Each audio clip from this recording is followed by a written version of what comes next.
นั้นหมดในนามตั้งหน้าให้การน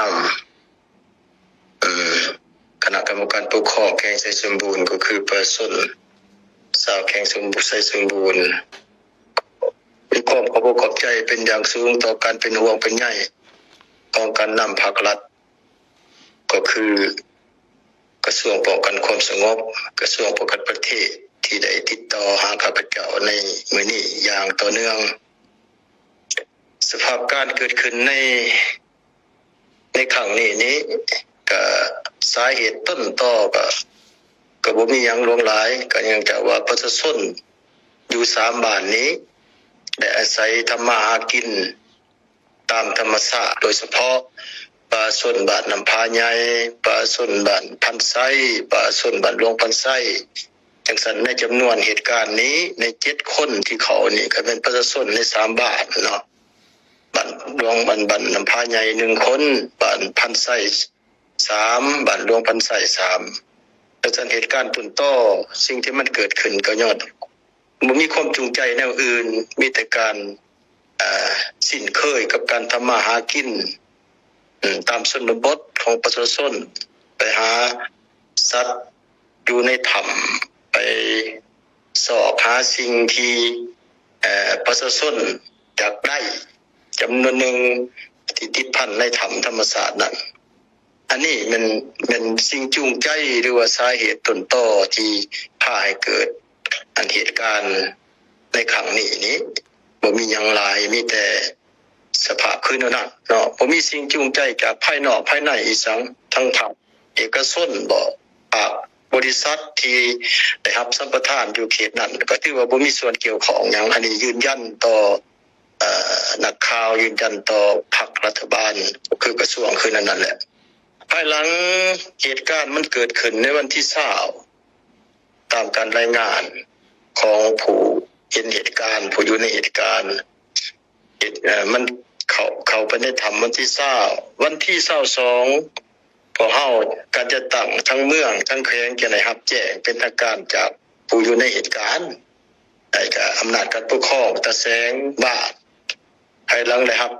การแจ้งคือนั้นทั้งแขวงพอเฮาก็ฮีบฮ้อนประชุมด่วนคณะกรรมการปกครองแขวงโดยเป็นประธานที่ข้าพเจ้าเองนี่แหละได้จัดตั้งกันเป็นทางการนั่นแหละแต่งตั้งให้ใช้ห้องประธานนั้นเป็นหัวหน้านำพาทีมงานลงไปถึงอำนาจการปกครองเมืองหนองแจงและพร้อมกันลงไปสถานที่ตัวจริงแต่พร้อมกันจัดตั้งวางแผนในเบื้องต้นก็เป็นเอาแบบธรรมชาตินั่นแหละสมทบกับเครื่องจักรขนาดน้อยจำนวนหนึ่งใส่เครื่องจักรดูดน้ำออกจากปากถ้ำหันตามอยู่ในถ้ำหันมันมีน้ำจังเฮ็ดให้ผักดังกล่าวบ่สามารถเอามาได้เนาะใส่ความพยายามด้วยจักรธรรมดานี่แหละจักรก็บ่ใหญ่บ่หยังปานใดจังเฮ็ดให้สภาพก็บ่ค่อยเอื้ออำนวยปานใดในเวลาเดียวกันนั้นก็ฝนก็ตก2ทิศเต็มๆใส่สมบูรณ์ทั้งดูดทั้งฝนตกอันนี้ก็เฮ็ดให้ขาดหมายของการเอาน้ำออกจากถ้ำมันก็บ่ได้ตามขาดหมายจังซั่นก็พบความยุ่งยากจังซั่นในเห็นคำกล่าวนั้นพวกเฮาก็ได้เฮ็ดเสนอรายงานไปหาคณะภัยพิบัติของขันศูนย์กลางเพิ่นก็ได้ชี้นำได้ฮีบฮ้อนขอการช่วยเหลือจากทั้งคณะกอบกู้ภัยพิบัติภาคส่วนกอบกู้ภัยพิบัติอยู่ในประเทศเฮาได้สมทบกับภาคส่วนประเทศอันนั้นบ้านไกลเฮือนเคียงเฮานี่ได้โดยเฉพาะเมืองไทยอันนั้นเพิ่นก็ได้รับข่าวคืนนั้นก็ได้รับการอนุญาตจากเป็นทางการจากเบื้องหลังเฮาในทีมงานดังกล่าวนี่ก็ได้ลงมาถึงสถานที่เมื่อวานนี้เป็นวันที่24ได้ปรึกษาหารือสมทบกันข้าพเจ้าก็เป็นประธานอยู่หั่นแหละวางแผนการคันแน่กรรมจุดพิเศษแล้วก็เอาคำให้การของผู้เห็นเหตุการณ์นั้นได้แจ้งให้ภาคส่วนทีมงานกู้ภัยนี้เพื่อศึกษารายละเอียดและพร้อมกันวางแผนแต่ละบัดกล่าวแล้วก็สำรวจแล้วท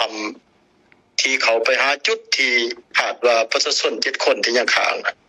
อย่างละเอียด แล้วก็ดำเนินตามบัตรกล่าวตามขั้นตอนอันนั้นแหละอันบรรณาที่สองข้าพเจ้าอยากจะแจ้งให้ทั้งขันเทิงแจ้งให้ทั้งพ่อแม่ประชาชนได้รับทราบว่าการจะตั้งพวกเฮาก็บ่ได้ลดละในเมื่อใดครับการรายงานแล้วก็หิมห้อนอย่างว่องไวมื้อนี้สหายเลขาพรรคแขวงประธานสภาประชาชนแขวงเพิ่นก็ได้ลงไปสีน้ำโดยโกงนอนข้างคืนเพื่อฟังการรายงานนะครับการสีน้ำโดยโกงอยู่สถานที่จุดที่เกิดเหตุการณ์ปัจจุบันนี้ภายหลังเริ่มต้นจะตั้งปฏิบัติแผนปฏิบัติที่ทั้งคณะกอบกู้ภัยพิบัติในครั้งนี้ของฝ่ายไทยฝ่ายลาวผสมประสานกันได้รายงานแต่ครับการสีน้ำของข้าพเจ้าว่าเนี่ยที่ว่าข้าเจ้าก็ดำเนินไปตามขั้นตอนบัตรกล่าวทำอิฐมันลงไปในระยะบัตรกล่าวที่1ว่าไปสำรวจเบิ่งว่าแล้วทำมันไปคือจังได๋แต่มีความยุ่งยากมีความสะดวกคือใดๆจะคอยบัตรกล่าวที่2น่ะสืบต่อไปอีกแต่เนื่องจากว่ามื้อวานนี้ลงไปข้างทำอิฐไปได้ระยะหนึ่งอาจประมาณ3 ถึง 40 เมตรแต่มีฝนตกลงมาแห้งอีกก็เฮ็ดให้กิจการนั่นน่ะกิจกรรมตัวนี้หยุดมาสืบต่อในมื้อนี้เนาะมาสืบต่อมื้อนี้แต่ผ่านการสืบต่อด้วยความเอาใจใส่ด้วยความอดทนสู้ซนและบวกกับความยุ่งยากในแล้วทำที่มันละอิดละเอี้ยวเต็มไปด้วยน้ำเต็มไปด้วยคนขี้ต้มที่น้ำได้ทะลุมาโดยบ่ฮู้ว่าจักมาจากไสนั้นอาจจะเป็นมาจากสันผู้วันอื่นบ่ที่เป็นแล้วน้ำที่มันสอดมาพวกเฮาก็ยังสอบบ่เห็นอยู่เดี๋ยวนี้นะว่ามันมาจากใจน้ำตัวนี้นะบ่แม่นว่าน้ำที่มันไหลเข้าถ้ำมันอยู่ในปากถ้ำบ่แม่นอันนี้ยืนยันตัวนาคาว่ามันมาจากสันผู้ของสันผู้หน่วยนั้นแต่มันลงมาแต่ทางใดนี่พวกเฮาก็ยังบ่ทันฮู้ว่ามันมาแต่ไสน้ำเมื่อมีฝนน่ะถือว่ามันจะไหลตลอดแต่กรณีก็ยังไหลอยู่แต่ว่าไหลบ่แห้งในเมื่อฝนบกลงมันก็ดอกลงฉะนั้นเฮ็ดให้คนขี้ต้มและอย่างต่างๆนี่มาอัดเส้นทางที่หน่วยกู้ภัยของเฮานี่จะไปถึงจุดเป้าหมายหั่นอยู่ในขั้นตอนที่3ปัจจุบันนี่คือว่ายังมีความยุ่งยากดินมาอัดตันอยู่หั่นเดี๋ยวนี้นะหน่วยงานได้วางแผนสิเอาดินออกขึ้นได้นี่เพื่อก้าวไปถึงอยู่บนขาดไม้ว่าประชาชนอยู่ในเนินที่ประชาชนสามารถอยู่ได้หั่นในจำนวน7 คนน่ะยังอยู่ในประมาณ30 เมตรอาจจะหอดจุดที่หมายเดี๋ยวนี้ใน30 เมตรมันจุดที่ทุรกันดารที่สุดและก็เสี่ยงภัยที่สุดของไอ้น้องอันนั้นน่ะภาคส่วนกู้ภัยของพวกเฮานี่เฮ็ดด้วยความระมัดระวังที่สุดถึงสั่นในเวลาฝนตกมานี่แนวใดก็แนวหน่วยกู้ภัยของเฮาจะบ่สามารถสืบต่อได้เมื่อฟ้าแดดมันแห้งแน่นอนนึงก็สามารถคอยบืนเขาถ้าว่ามีฝนมายามใดพวกเฮาก็บ่รับประกันแต่พวกเฮาก็ให้ทีมงานของเขาสั่งด้วยผ่านเครื่องวิทยาศาสตร์ที่เขาควบคุมอยู่เบื้องนอกอีกให้ออกมาโดยทันทีเพราะว่าย่านว่าสิมีผลกระทบจากดินที่มันจะดินกับน้ำมันสิมาอัด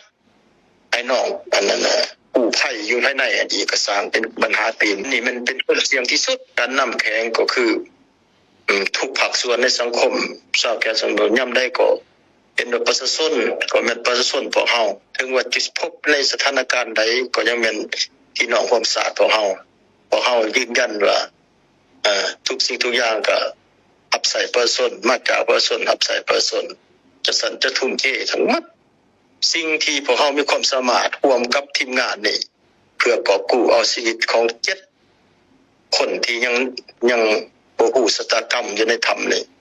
ออกมาในกรณีใดข้าพเจ้าก็บ่สามารถสรุปได้ก็เชื่อได้ว่าบวกความสามารถที่มี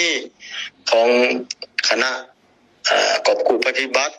อยู่ภายในประเทศอยู่ต่างประเทศที่ตัดสินใจมาช่วยเหลือนี้จะเป็นแห่งกำลังดันสำคัญช่วยให้พวกเฮานำเอาชีวิตของประชาชนสาวแข็งสมบูรณ์ก็คือพี่น้องความสะอาดพวกเฮาที่ยังติดอยู่ถ้ำออกมาด้วยความปลอดภัยอันนี้มันสิ่งที่วิงวอนและปรารถนาที่สุดของการนำภาครัฐของแข็งสมบูรณ์ของพวกเฮา